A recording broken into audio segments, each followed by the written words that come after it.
Believe it or not, period cramps can actually be severely worsened by our diet, so it is very important for us women to know exactly what it is that can be increasing our period pain, our bloating, and our mood swings that we experience during menstruation. These are very common, very readily available foods that are causing a lot of discomfort and pain that is very unnecessary. So with that being said, let's just go ahead and get right on to the list. Haha, psych, I pranked you. It's little Latina coming at you with another video. You can't forget the intro. I make health videos, workout videos, and beauty/skincare videos. So if you like any of that content, you can go ahead and check out the rest of my channel and you will probably enjoy my videos. But now, with that being said, let's go ahead and get on to the top 4 things that are increasing your period cramps and discomfort and just general of your period. Now, the first thing that's really going to increase your cramping is processed or packaged foods. Now, the reasoning for this is because a lot of these foods are high in inflammatory ingredients such as preservative chemicals, a lot of added sugar, and unhealthy fats, which already add to the already pre-existing period conditions like bloating, fatigue, abdominal pain, low mood, and cramping. So this is definitely not something you want to increase. So choosing anti-inflammatory foods like broccoli, green beans, berries, almonds, chia seeds, and flax seeds are really going to help you to eliminate that inflammatory response that you get from your uterus lining shedding. So finding ways to calm that down a little bit is really going to help eliminate intense cramping.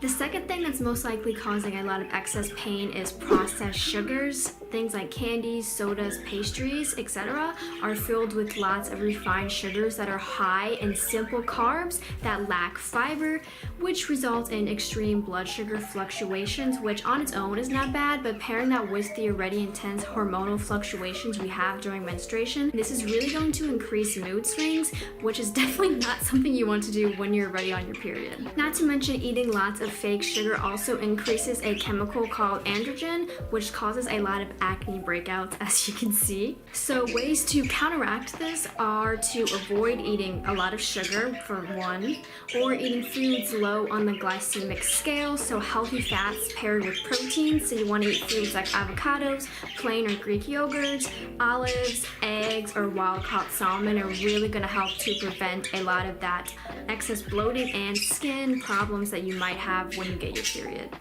The third thing you want to avoid is not a food, but a drink, and that is coffee. Coffee is known to increase the severity of period cramps, and it's because coffee is a vascular constrictor, which means that it tightens the blood vessels around the uterus, resulting in much stronger, more intense cramping. So some simple ways you can try to combat this is to drinking caffeine alternatives like matcha tea or golden milk. This is going to help you to increase your energy levels, since this is typically a reason why people drink coffee, while simultaneously drinking something that's not going to increase your cramping. And these are also pretty readily available, easy to find, and very affordable. So if you find that you really need that energy boost but don't want to get more cramps, matcha tea and golden milk will definitely be very good alternatives to coffee. Alright, and now the fourth and final thing that is most likely causing a lot of excess bloating and pain during your period is gluten. So during menstruation, your uterus releases a chemical messenger called prostaglandins, which are responsible for the contracting and shedding of the uterus lining. And this chemical also stimulates the smooth muscles of your GI tract to push contents along, which can sometimes result in gut problems, which is why you'll find that it might be hard for you to poop or you'll be pretty bloated during your period. And things like gluten are going to only increase this bloatation, since these foods on their own naturally are very hard to digest and cause a lot of bloating naturally. So you want to avoid things like pasta, beer, alcohol, bread, pastries, anything with a lot of wheat or gluten. And one way to help decrease bloating though is to ingest foods with a lot of fiber, since this is going to help increase your bowel movements, which therefore decreases bloating. And honestly, this is a pretty simple and small list, but avoiding a lot of these foods during your period is going to make a bigger difference than you would think. Try tracking it out for a few cycles, see how your body reacts to it, and try eliminating these foods a lot in general, these really aren't that healthy, and these effects will only just add on during your period. As women, our bodies are very sensitive to hormonal imbalances, and having a lot of processed foods definitely is going to mess that up. So you might find that your periods are very scattered, or you have a lot of intense, really bad cramping during your period. So keeping track of what you're eating and avoiding foods like this will definitely help you in the long run, and it's just very important for us to have a balanced cycle in general so we can function very healthily. So it's important that we're keeping track of these things and keeping track of our bodies. Now, with that being said, I do have more period videos on my channel, so you can go ahead and check those out. I'll go ahead and leave some linked above.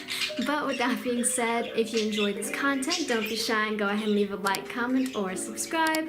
I'll greatly appreciate it, and it would boost this video on the algorithm so other girls or young women can watch this video and possibly find some useful information.